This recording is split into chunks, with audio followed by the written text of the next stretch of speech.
Terus ketiga ini yang penting. Orang mek anak angkat tuh alasannya kan saake, kepengen nulung wong miskin. Kula baleni, rata-rata niate kan kepengen nulung orang napa miskin. Nak cara kula, nak pancen niate gitu betul. Niki pendapat kula lho. Tapi maksudnya nyangkut pembatalan anak angkat itu jelas ada di Quran, di hadis. Alasan kedua istilatul ansab ya ada di kitab. Tapi yang ketiga ini pendapat saya. Yang ketiga ini jelas. Saya ulama itu harus jelas. Yang tadi di Quran, di hadis itu dua alasan tadi di Quran, di hadis. Yang ketiga ini saya pribadi.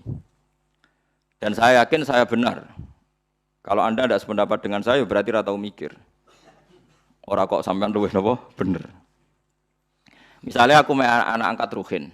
Sakit, rocak keriting, klunak sampai anak angkat. Sudah cek cilik, kini cek imut, orang tua wanan ini gitu. Masalah coba bayangno saiki. Kan cilik kan lucu ya, keriting, lemu, putih, kan sampai anak angkat. Nah, itu kan misalnya Ruhin kan serai-rai kakian pola kan. Terus minta sepeda motor Tiger, atau Nexon, atau Ninja gitu. Kan berarti saya kalau nuruti anak angkat karena dia sudah kayak anak saya kan mungkin tak turuti. Tuku sepeda motor 30 juta. Dia umur 16 tahun tak tukokno sepeda motor karena dia kayak anak angkat 20 juta. 20 juta itu kalau saya niat baik, yang penting tak kekno wong fakir miskin atau tak kekno santri. Itu dapat berapa santri? 20 juta misalnya tak kekno wong soleh atau santri atau masyarakat. Kalau 20 orang saja dapat 1 jutaan anu maturune entek ngamek ndongakno kabeh. Kiri 20 ndongakno kabeh. Tapi gara-gara mek anak angkat, uang 20 itu tersentral, terpokok ning satu orang. Yaiku ning Ruhin, iku wae dienggo sepeda motor sing ra jelas manfaatnya. Paham sing kula maksud? Hanya dari segi sosial kan menjadi manfaat ini terbatas kan? Nggih, betul. Nah aku ramai anak angkat Ruhin kebagian 1 juta, mungkin Mustafa kiri pisan kebagian 1 juta kan beberapa orang karena saya tidak harus terfokus mikir cakriting, paham gak? Lu paham tenan tuh. Lu boleh menentang pendapat saya boleh, saya pastikan ini pendapat saya. Tapi kan iso globalnya paham tuh? Artinya kalau orang engkau Ruhin dewasa tak gekno omah, entek 100 juta. Alasannya sakit Ruhin anak melarat. Andai kan aku gak make anak angkat mungkin 100 juta lebih ke orang banyak. Tapi tetap boleh loh anak angkat. Tapi cara kula nggih sekadar ya. Ya sayang, tetap kembalikan ke keluarganya, dibiayai saja. Itu dia mendapat kasih sayang keluarga, dia tidak sombong. Paham ya? Lah soal ingin spesial ya spesial saja misalnya sama ranti anak.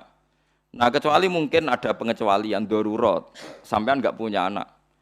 Enggak punya anak, ada ponaan atau keluarga, kamu angkat, tapi nasabnya harus tetap ditulis. Saya ulang-ulang, nasabnya harus ditulis. Karena ciri utama manusia yang disebut Allah adalah faja'alahu nasabah. Jadi orang harus jelas nasabnya. Jadi alasan ketiga tadi kelihatan. Kalau anak angkat itu kan nanti semua aset itu kan terkonsentrasi. Itu mau. Biasanya wong lomo 20 juta dibagi wong akeh gara-gara di anak angkat satu mungkin hanya untuk beli napa? Sepeda motor. Sepeda motor, mulai cak keriting ngono wis mbok weling njuk sangu 1 juta. Entek sedino. Padahal mau tak kena fakir miskin 1 juta cukup sak wulan kan. Ya sehingga sampean ndak usah tersinggung. Kula mau cerita hukum sehingga sirinya kenapa Rasulullah itu orang paling dicintai Allah dan punya hiburan ngepek anak angkat yaitu Zaid bin Harisah itu dibatalkan oleh Allah sendiri, dibatalkan oleh Allah sendiri. Tapi jangan kira dibatalkannya itu dibatalkan total secara sosial boten, dibatalkan secara hukum nasab. Sehingga semua sahabat yang dulu manggil Zaid bin Muhammad dimarahi Allah, suruh manggil Zaid bin Harisah. Paham gitu, terus kula suwun sing wis kadung mek anak angkat ya ora usah dibatalno tapi nasabnya ditulis. Dan anak itu mulai kecil pun diberi pengertian kalau kamu anaknya ini, saudara kandungmu ini.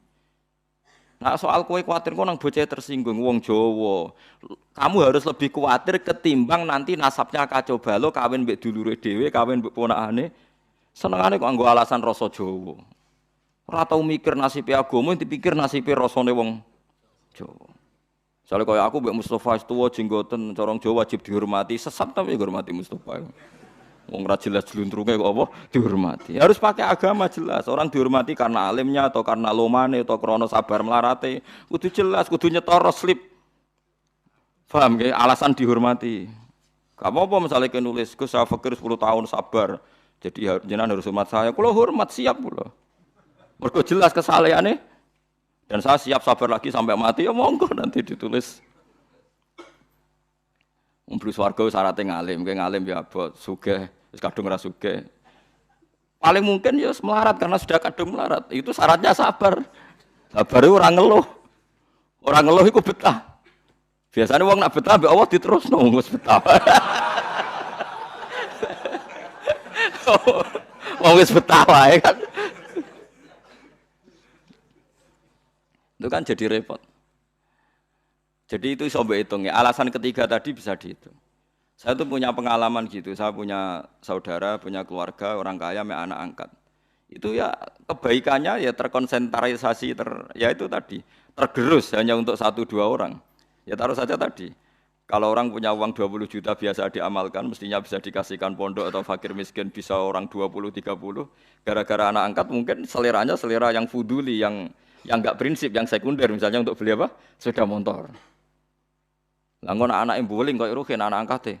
Sepeda motor di aksesoris. Aksesoris sepeda motor larang pisan. Sepeda larang ngegenge ning mall. Ngentekno donya tenan.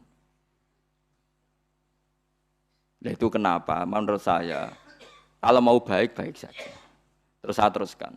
Tapi teori saya ini ya tidak selamanya benar karena itu tadi yang dibatalkan hanya nasabnya saja itu yang pasti benar. Tapi Rasulullah itu ya unik. Ini cerita sisi Rasulullah. Rasulullah itu dia putu jenis Hasan Husain. Hasan itu ganteng. Enggak ada orang mirip Nabi kayak Hasan. Hasan bin Ali. Dia putrane Sayyidah Fatimah sing sugeng kan namung Hasan kalian apa? Husain. Sebetulnya punya adik namanya Muhassin tapi meninggal. Hasan itu ganteng kan. Ganteng putih, ganteng putune Kanjeng Nabi. Terus Usamah iku sampean Rabi Zaid iku rabi untuk Ummu Aiman. Nggih Zaid itu rabi untuk sinten Ummu Aiman.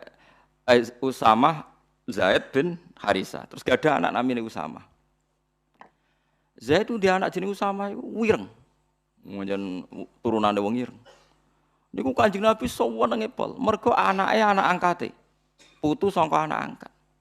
Dipangku mbek Kanjeng Nabi. Sampai sahabat itu cara sahabat itu wong Jawa nak ngenyek Nabi cah mangku gula kopi perkara ini sitok putih sitok napa lah niku nak Usama umbelen meler itu umbel ngerti umbel sampean cara kene apa umbel niku Sayyidah Aisyah kon nyisi ora gelem wis ora anake wireng umbelan deh Sayyidah Aisyah kon nyisi ku mboten purun jijik cara Jawa Sayyidah Aisyah gua ya anak wong sugih perawan bojone Kanjeng Nabi kon nyisi cah ireng gak gelem niku di sisi Kanjeng Nabi dhewe sampai Aisyah iku iri tanganku eman kena umbele Usamah malah tangane Kanjeng Nabi akhirnya jadi artinya gini jangan kira Nabi itu melarang anak angkat itu terus ndak sayang ya sayang tapi jangan menggantikan nasab jangan menggantikan nasab malah disebut Quran ud'uuhum li abaihim wa aqsatu intawa fa illam ta'lamu aba'ahum fa ikhwanukum fid dini wa mawalikum. Ini diatur. Terus sekarang orang bangga ngambil anak angkat macam-macam. Nah, kita sebagai ulama harus ngomong ini duduk perkaranya karena orang itu punya nasab. Ya, nanti terjadi ikhtilatil apa? Ansab. Nasab itu 7 ya. Terus kedua ditambah nasab karena mertua. Tak dono hukumnya ini ya. Kalau nasab karena mertua itu 2 sisi. Haramnya mertua itu bimujarrodil akdi. Jadi misalnya saya nikah dengan istri saya. Sekali saya munikobil tu nikah wa taswijah bil mahril mazkur, itu otomatis saya sudah boleh salaman sama mertua saya. Sudah jadi mahram. Mahram bil musyawarah. Namanya mahram bil musyawarah. Tapi kalau saya rabi ibunya, misalnya Ruhin ono rondo.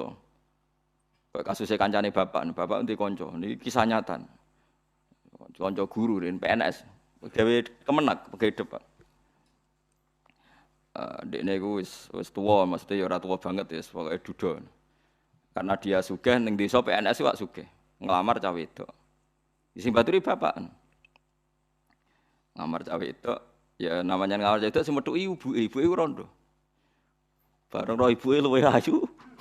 Diwedhuki. Terus spontan muni ngene. Bapak saja kaget, yang nemani kaget. Mugi kalian jenengan terus pundi, Bu? Mboten sampe anake jenengan. Ibuke yo edan gelem, ibuke ku gelem. Ibuke ku gelem, padahal posisi rono ape nglamar anake. Ibuke ku gelem. Jare bapak ngedan. Bareng metu takoki bapak, "Lho kowe piye sini-sini wong nglamar anake kok entuk ibuke?" Wong iku kan kancane bapak, ayu ibuke. Bareng wis kasil untuk ibuke terus dipertimbangkan jare sampean kan rondo anakmu ku perawan, payune gampang, penting ibuke mlaku sik terus rabi sama ibunya.